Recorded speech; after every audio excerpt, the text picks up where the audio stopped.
most watched newscast.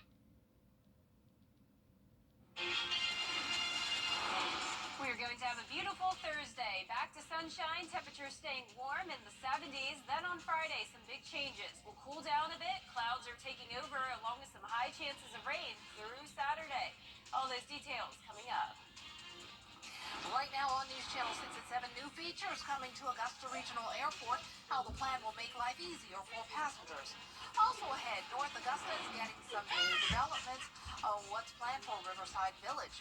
And Cyber Georgia STEM Fest is welcoming middle schoolers from around the CSRA.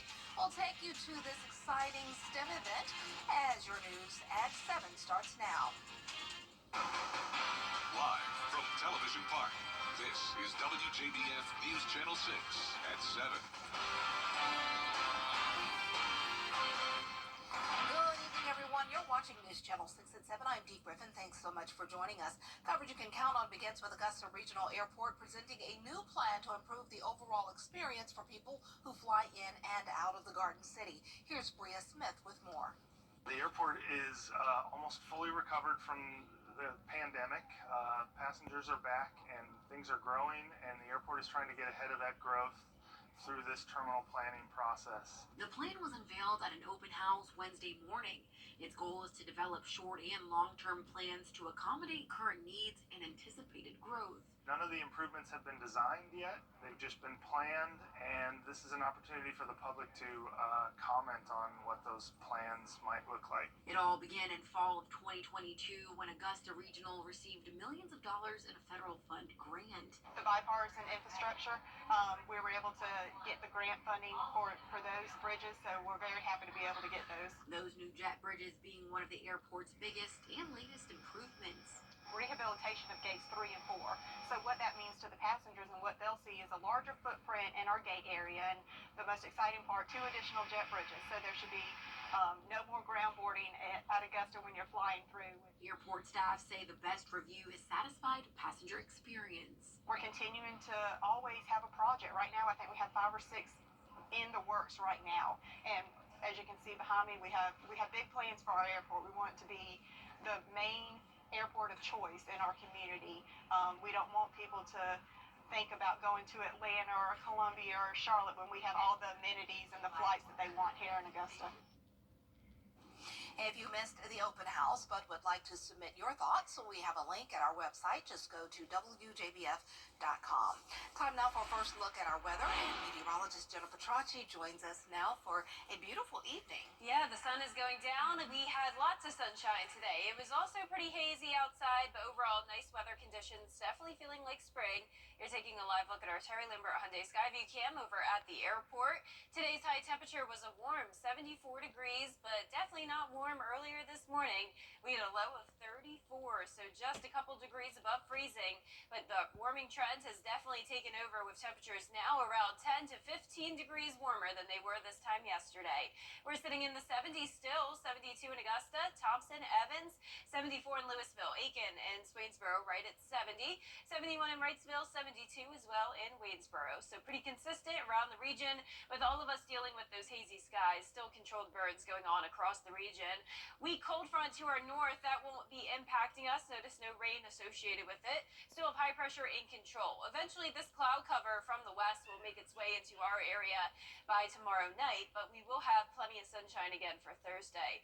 Winds are coming in from the west, a little bit breezy here and there, 11 miles per hour in Gibson and Lincolnton, 10 in Augusta, 12 up in Edgefield. The winds will stay breezy over the next few days. Temperatures no longer at freezing or near freezing. Will be in the mid to upper 40s when you're headed out the door tomorrow morning. So still chilly start to the day, but much warmer than it has been.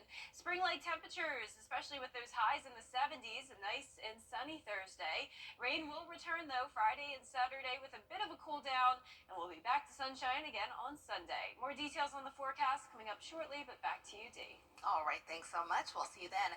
Richmond County School Board members approved some of the recommendations in the first phase of the facilities master plan. A Bryan Mary Elementary and Spirit Creek Middle School will be closed At the end of the school year, those students will be split up between other schools. A new Bel Air Middle and a new Richmond Hill Elementary are under construction. Both are expected to be complete by August. There will also be major construction at Langford Middle to combine it with Tutt Middle. A new name will be selected. To all parties that are impacted, to include our teachers first, our administrators, the ones that will be transferring to different locations, to make sure there's a smooth transition. We want to ensure that the process goes smoothly. The board also voted based on community input for the traditional calendar, or option 1, for the 2025-26 school year. It is essentially the current calendar, but with 2 to 3 days added for fall break. New development could be coming to North Augusta's Riverside Village. Aiken Bureau Chief Sean Cabbage-Stock has more on how city leaders are addressing parking. When we would visit prior to the move, we would come down to the park, to the Greenway and the river, and we just love it here. The city is collaborating with South City Partners to purchase undeveloped land in Riverside Village to build apartments and retail spaces. Because of that, we will, if that happens, that's going to put us in a position which is going to be very good, because we'll have, the whole goal originally was to have Riverside Village built out, right? A master parking agreement adds 824 extra parking spaces. Those will be set based on specific locations. Spots are also set aside for stadium and medical center parking decks. The city sets on-street parking rates.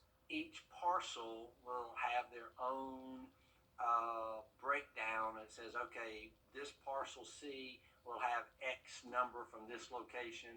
Parcel G and H will have this X number. So it really varies depending on the parcel and the location of where those parking's coming from. The parking deck offers 2 free hours and then $2 for the third, maxing out at $10 daily. Riverside Village residents pay $30 a month, potentially more, with on-street parking at a reduced rate. Guests during stadium events pay a flat fee, while hotel and conference guests pay $10 a day. Now we will have to look at, what does enforcement look like? And enforcement can look like a lot of things. Do we relook at our meter readers? Okay. Do we look at using a trolley? Do we put a towing enforcement in place? The city plans to hold a work session to break down the agreement. A public hearing is scheduled for April 1st. When you have growth, you have to account for things like this. It's not just schools that are impacted, but it's the tourism side of it as well. And it's beautiful down here. It's wonderful, but you need to have parking. In North Augusta, I'm Aiken Bureau Chief Sean Cabbage-Stock, WJBF News Channel 6. There is a new head of Aiken's Chamber of Commerce, and he's no stranger to the organization. Jim Tennyson has spent the last 5 years as the Chamber's Director of Membership Services. He took over on March 1st after former CEO David Jameson retired. Tennyson says that Jameson was a great mentor and helped prepare him to take the job. I think during COVID, that was a shock to a lot of businesses. It changed our whole lives, but he showed me that even in some of the darkest moments, that true leaders and the chamber in particular, and community leaders, that's when you really have the ability to shine and make a difference. Tennyson says the next step is to meet with the chamber to make a strategic plan for issues they want to address this year. Students in the CSRA taking a look into possible future technology careers. Isabella Moody has more. More than 100 students visited the Georgia Cyber Innovation and Training Center for the first middle school STEM Fest event. I feel like it's very important to hit these middle schoolers early and get them excited about the opportunities in cybersecurity and IT. The students played Capture the Flag, talked with vendors in the job, practiced with Play-Doh, and did an escape room. All of those activities deal with different aspects of the STEM and cyber fields. Schools around the state, aren't exposed to STEM, cyber, so it's hard to aspire to be something you've never seen before. And so we want to bring them all in and introduce them not only to the activities, but the people that are in this career field. They want all students to know STEM and cyber is available, and anyone can do it. We have 100 students here today, and they are from Richmond County, Columbia County, Aiken County, Glasscock County. We have private schools, magnet schools. It's just a great mix of students that are here today to enjoy this awesome Cyber Georgia STEM Fest. We want everybody to have the opportunity, not only because it's the right thing for the student, but because we need them in the workforce in the future. So it's important to bring everybody in, get them exposed, get them excited, and then continue to follow up with programs as they go through high school. Teachers are glad to give their students this opportunity. We want to make sure that we introduce our students to the different types of technology that are available, the different career paths available to them, so that once they go out into the workforce, they will know the different avenues that they're able to take. This event is the only of its kind in the Augusta region. The next STEM Fest will be in September for high school students. In Augusta, Isabella Moody, WJBF News Channel 6. Coming up, a controversial immigration bill is back in. Temperatures are warm all across the South today, and they'll stay warm tomorrow. Then on Friday, we'll have clouds and rain taking over, which will drop us back down into the 60s. More details on the forecast after this break.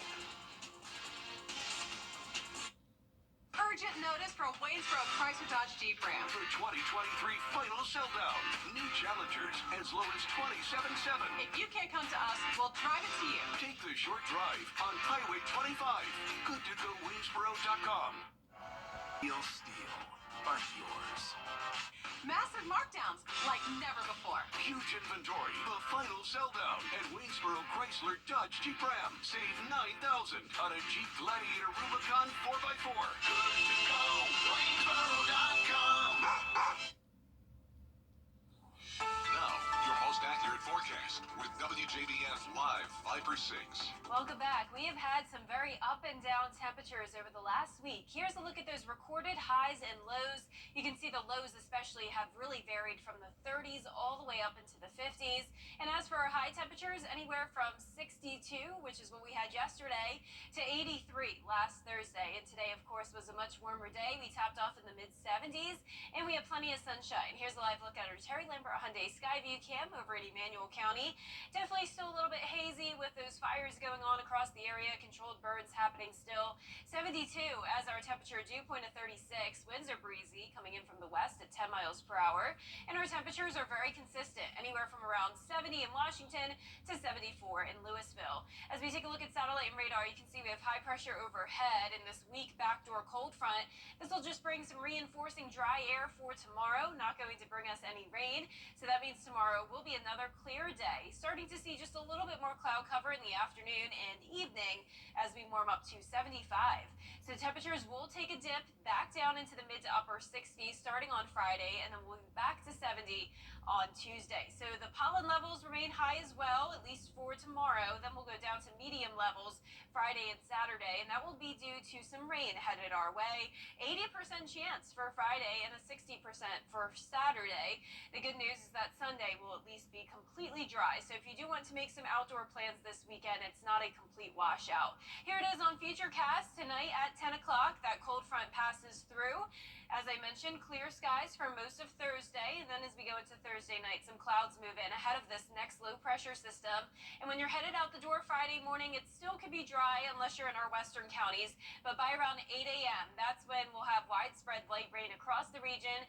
Some of the rain could be heavy at times, and around the late afternoon and evening is when we could see some storms, and that will be due to this warm front moving through. So originally it looked like the warm front will stay to our south, but now it does look like that warm front will pass us, and that means temperatures won't be as cool as originally anticipated, but still falling into those mid to upper 60s. For the excessive rainfall outlook, just a marginal risk. For the most part, those rainfall totals will only top off around an inch, but as I mentioned, the possibility of some heavy rain is there, so we could have some isolated flooding. So pretty high chance of rain for Saturday as well, but then by Saturday night into Sunday, we'll be drying out again. 65 on Sunday, a breezy day as well. Winds will be light for tomorrow, but then they'll pick up the pace Friday and they'll stay gusty through Sunday. Those gusts up to around 25 miles per hour. Lows tonight in the mid-40s, chilly but near average. Highs tomorrow in the low to mid-70s. And that 10-day forecast showing us go back down into the mid-60s over the weekend, but our low temperatures are going up. We'll have a low of 55 going into Saturday. Next week we'll start out dry, but then more chances of rain in the middle of the week with temperatures much more consistent next week, topping off around 70. Back to you, Dee. All right, thanks a lot. Still ahead, the Biden administration is looking to lower the cost. A lot still ahead, the Biden administration is looking to lower the cost of rent or to buy a house. We'll tell you how when your News at 7 continues. Is your driveway or on your side? The Live 5 for 6 mobile app.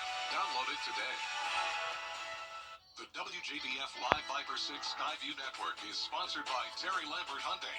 Low prices, big selection, and committed to quality customer service. President Biden is rolling out a series of policy proposals to help for the millions of Americans priced out of owning a home or scraping by to pay rent. Raquel Martin has the details. President Biden is launching an effort to lower record-high housing costs. Folks are tired of being played for suckers. He's calling on Congress to provide tax credits for first-time home buyers and tax credits for home sellers to encourage them to put homes on the market. But the effort is facing mixed reviews.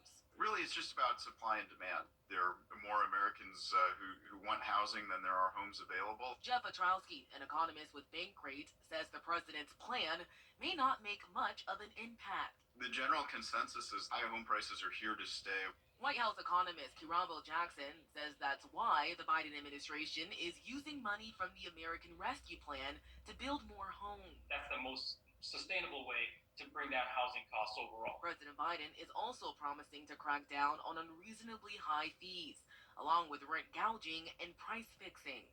Landlords should be competing to give folks the best deal, not conspiring to charge them more. Since the pandemic, census data shows a growing number of low-income Americans are spending a larger share of their income on rent. But Republicans argue the president is the problem. Why would we trust the guy who created the problem to solve the problem? And he's given us the highest interest rates in a generation. The president says he's hopeful that as inflation eases, mortgage rates will also begin to come down in the months ahead. In Washington, Raquel Martin. Lawmakers on Capitol Hill are pushing to ensure all Americans get 2 weeks paid vacation every year. As many as 27 million Americans don't have access to paid time off. Lawmakers are pushing the Protected Time Off Act that would give all full-time workers 10 paid days off a year. Those 10 days would be on top of existing state laws for paid sick time or family and medical leave. Maybe it's to take care of family members or just because they need a break, and that's okay, and we want to normalize that. It's okay to take a vacation every once in a while. Too many of us are missing our baby's first smile or our parents' last breath because we cannot get away from work. Those who oppose the bill say it would create difficulties for employers. We'll be right back. In call attorney John Foy and Associates today. Popular YouTuber Mr. Beast could make TV history with his upcoming Amazon Prime show Beast Games. The prize from the competition show will award one winner a $5 million cash prize. It's believed to be the biggest single payout in TV history. The show will air exclusively on Prime and will feature 1,000 contestants. Mr. Beast is the most followed creator on YouTube's platform with 245 million subscribers. There's no word on the show's premiere date. Wow. I think I've heard of him before, but I didn't know he was that popular. He's very popular, yeah. Is your son into that? Not really. I mean, he's into video games and stuff, and he'll watch people play video games, which I don't really get. You're watching somebody else play. Yeah.